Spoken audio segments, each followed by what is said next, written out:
I'm Effie Parks. Welcome to Once Upon a Gene, the podcast. This is a place I created for us to connect and share the stories of our not-so-typical lives. Raising kids who are born with rare genetic syndromes and other types of disabilities can feel pretty isolating. What I know for sure is that when we can hear the triumphs and challenges from others who get it, we can find a lot more laughter, a lot more hope, and feel a lot less alone. I believe there are some magical healing powers that can happen for all of us through sharing our stories, and I'll take all the help I can get.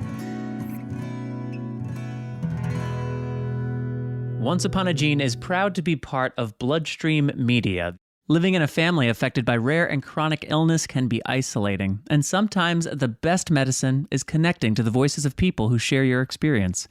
This is why Bloodstream Media produces podcasts, blogs, and other forms of content for patients, families, and clinicians impacted by rare and chronic diseases.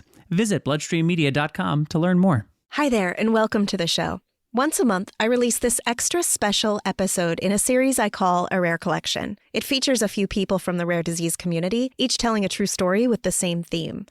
I'm super excited to present the 23rd episode in the storytelling series. I've always been moved by storytelling, and I believe there is so much power in them for both the listener and the storyteller. I'm the luckiest podcaster ever in that this is what I get to do for fun, passion, and purpose.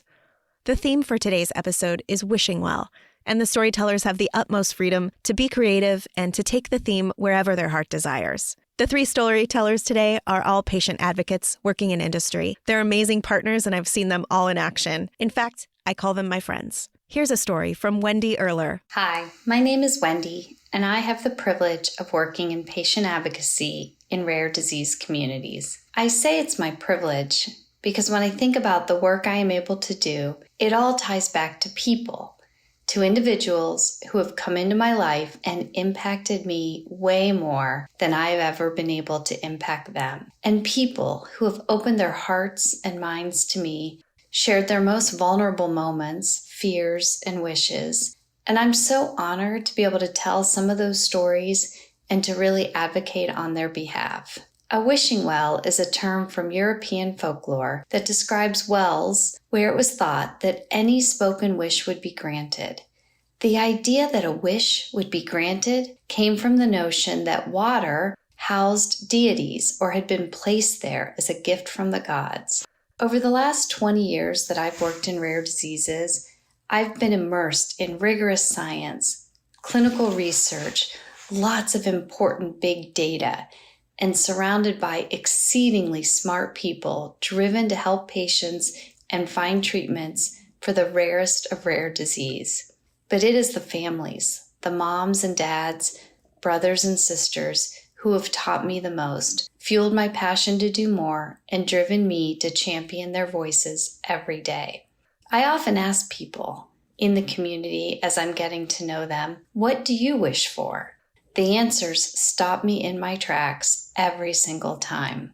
Years ago, a beautiful 11-year-old boy who had lost his ability to walk due to living with Duchenne muscular dystrophy said to me, I want to keep the ability to hold a spoon and feed myself so my mom can eat her own dinner. An amazing rock star dad said to me, I want my sweet little girl to be happy and free. For as long as she lives, this disease will not chain her to a bed, will not confine her to a hospital. We will be living in a field of daffodils together and be free. She will never say words, but she speaks volumes. It's these stories and these tender moments that really make me think about how wishes and wants and dreams in the world of rare disease can mean so many different things. The power of wishing and hoping is so fundamental and joyful in the rare disease community. No moment is too small. Nothing is taken for granted. We can all learn from these families who handle adversity and fear with boundless optimism and drive. Resilience is a word that we're all familiar with, and it's a popular topic these days within mental health and psychology. The positive outcomes that come with resilience and having practiced resilience is really led researchers to explore what thoughts, behaviors, and actions make someone resilient. There are many definitions, and the attempt to capture the essence of resilience is really hard to quantify, but it's sort of kind of summarized in thinking about the ability to strive and keep going. We all face challenges, everybody does in their life, but in the rare disease community, the challenges are often huge and big. And when we stop and think about what are the true wishes for these kiddos and their family members, what they want is what matters. In the magic wishing well for rare diseases, I wish for a straightforward path to an accurate and fast diagnosis, a support network for caregivers that ensures their energy reserves are built up, and for all rare disease families to find compassion and care. And I wish for magic beans that make all of these rare genetic diseases go away. I wish for society to be more compassionate toward one another, especially around rare disease. While I can never fully understand what someone is experiencing with their rare disease condition, I practice every day to be compassionate and kind and listen and truly understand what are your wishes. Here's a story from Tom D'Amato. When I think of a wishing well, I picture myself as a young child standing in front of a well, flipping a penny into it, wishing for a superpower like invisibility or the ability to fly. Those are fun dreams to think about as a kid.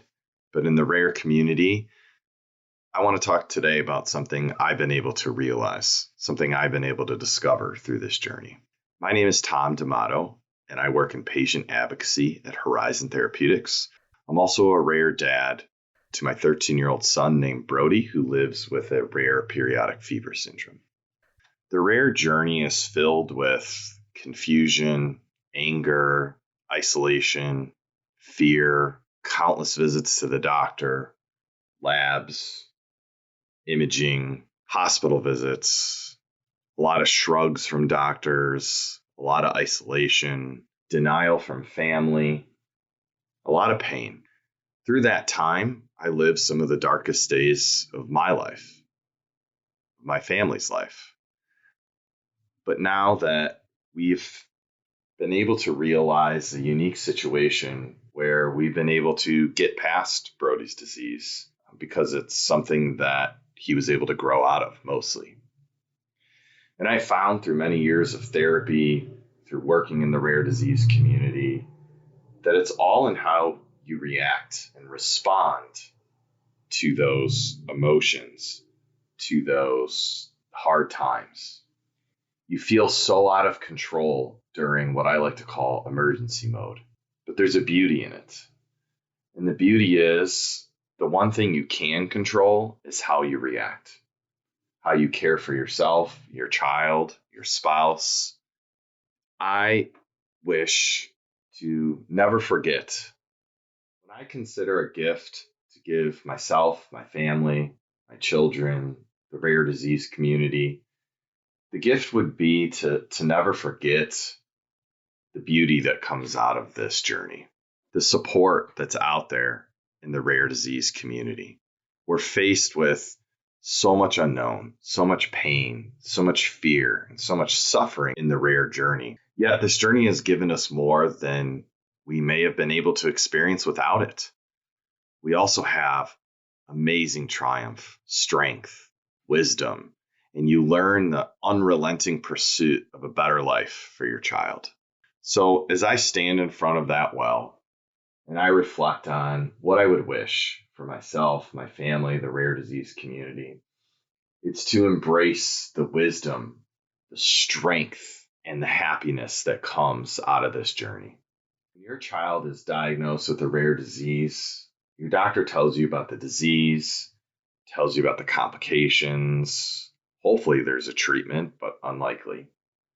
But what they don't tell you is that you've just been enrolled in this amazing ecosystem we call the rare disease community, full of support, love, connection, and community. And we're lucky to have it. So I wish for all of you to feel that wisdom and that love and that support that I feel every day in this job that I get to do. When I reflect on the time since I've been enrolled in the rare disease community, just over about 12 years, I didn't ask for it, but it's been a gift. It's given me so much strength and wisdom that I've been able to carry into my work. And I get to work with people every day whose goal is to change the world and make an impact. And so for all of you, I wish you wisdom and strength and a smile on your face. Here's a story from Sophia Cacciatore. I have hands down the best job in the world. A lot of people say this, which all in all is how you want the world to feel about the work that they do. But in my case, it's especially true. Every day when I go to work, I get to meet the most incredible people with some of the fiercest minds and hearts. And the best part is I get to try to find ways to build bridges and break down walls in order to make a little magic. Usually when someone asks what my role is, I say a translator or connector. But in reality, if I'm doing my job as an advocate well, it's a trust earner and a space maker. I used to think as someone without children of my own yet, or a family member with a rare disease, I wouldn't ever be able to do the job justice or support families in the way that they deserved. There are certainly some days that still feels true, but I've been met with such an incredibly accepting and warm embrace from the rare disease community that I'll never stop trying to live up to that expectation. Since starting this role, the last 3 years have showed me that there's not a more diverse group of people coming together. That's one of the unfortunate truths of rare diseases. It doesn't really care who you are, where you live, or what you do. But everyone out there is fighting to make their loved ones' lives as incredible as possible. And to me, there's not a single stronger unifier. You need the different backgrounds, the perspectives, and the knowledge to build on each other and answer those questions in order to develop the right medicines to create that magic for these kiddos. These are the people that make up the villages many have had to build out of necessity. Necessity to move science, to move mountains, the moon, and especially so that other families know that they're not alone. There are families, and they're the ones to tell you what's important. They're the heartbeat. They're there to tell you what things really look like and how life really works.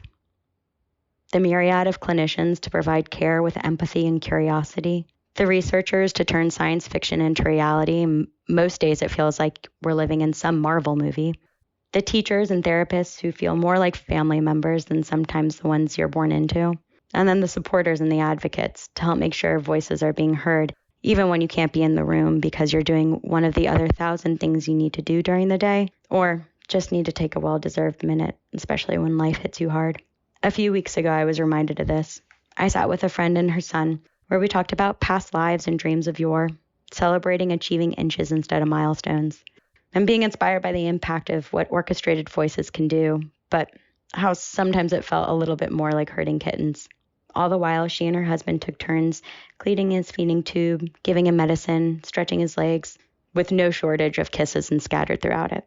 It was like watching a well-choreographed dance of precisely timed, intricate movements. They made it look effortless, no doubt from all the years of practice.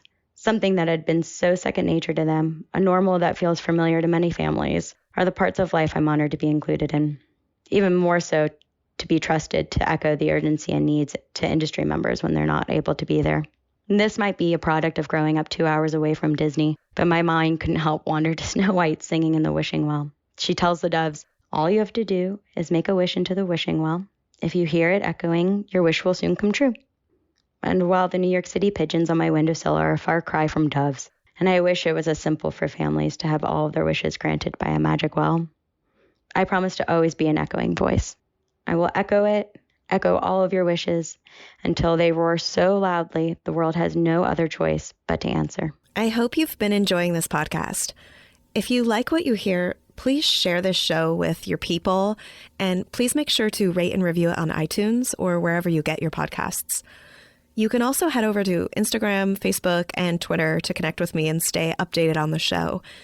If you're interested in sharing your story, or if you have anything you would like to contribute, please submit it to my website at effieparks.com.